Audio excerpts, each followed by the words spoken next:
Welcome to Season 3 of The Voice Behind the Mask. This is Episode 2, Manufactured Outrage. The mask you see is not for concealment, it is a mirror. It reflects the culture we have become. And today that reflection is warped, twisted, and painted in the garish colors of false fury. We live in an age where outrage is not born from injustice, it's engineered. A carefully packaged product designed to be sold, streamed, and shared. The factory floor is your newsfeed. The assembly line runs through every studio, newsroom, and algorithm that pretends to inform you. But what happens when rage is no longer a response, but a commodity? When indignation is not felt, but manufactured? You stop fighting for truth and start fighting for ratings. You've seen it.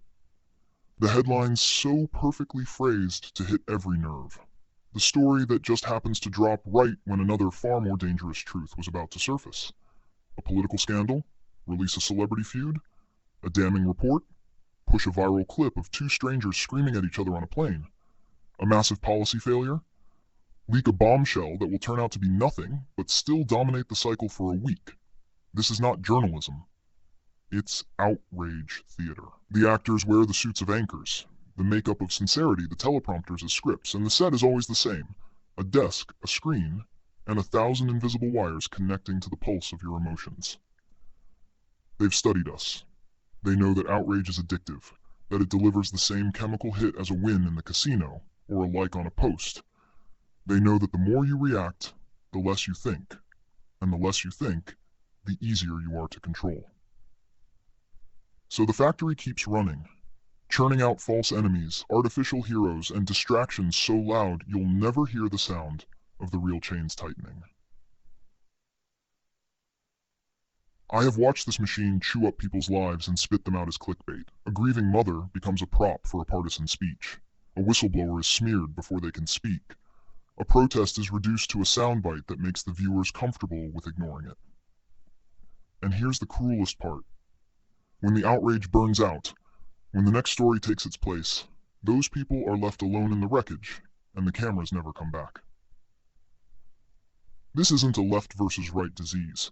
It's an infection that's spread across every network, every platform, every so-called tribe that claims to be the voice of the people. They've all found profit in your anger. They all understand the business model. Step 1, find a spark. Step 2, fan it into a wildfire.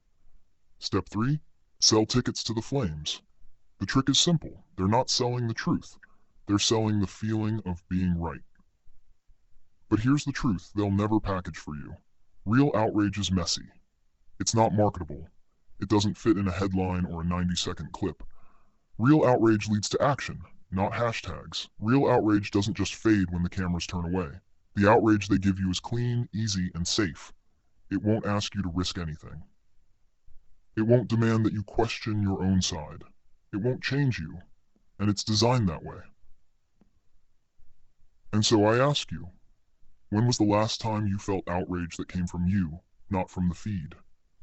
When was the last time you caught yourself ready to rage, only to stop and ask, who benefits from me feeling this way? Because if you don't ask, someone else has already answered, and they've answered with their bank account.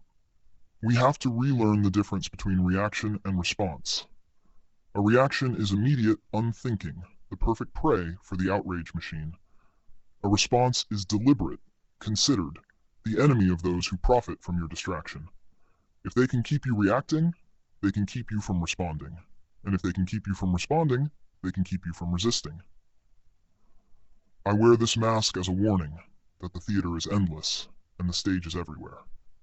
But just because the play never stops doesn't mean you have to keep clapping. Turn it off. Step outside the feed. Talk to people, not profiles. Read something without a trending tag attached.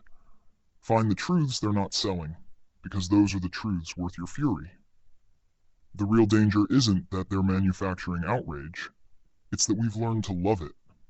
We've become loyal customers, addicted to the feeling of righteous anger without the cost of righteous action. And if that doesn't change, then the mask I wear will not be a mirror. It will be a warning of the society we chose to become. This is the voice behind the mask.